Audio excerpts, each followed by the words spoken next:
வணக்கம். மகாபாரதத்திலே யக்ஷ பிரஷ்னம் என்ற பகுதியில் ஒரு கேள்வி வருகின்றது.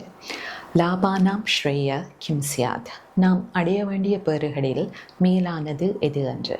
அதற்கு யுதிஷ்டிரர் லாபானாம் ஸ்ரேய ஆரோக்கியம் என்று பதிலளிக்கின்றார். அதாவது நாம் அடைய வேண்டிய மிக பெரும் பேறு ஆரோக்கியம் என்று பதிலளிக்கின்றார். ஆரோக்கியம் என்று நாங்கள் சொல்லும்போது உடல் ஆரோக்கியம், மன ஆரோக்கியம் என்பன உள்ளடங்குகின்றது. நாம் உடலுக்கும் மனதிற்கும் என்ன வகையான விடயங்களை உள்ளனுப்புகின்றோம் என்பதை பொறுத்து நமது உடல் மன ஆரோக்கியங்கள் தீர்மானிக்கப்படுகின்றது.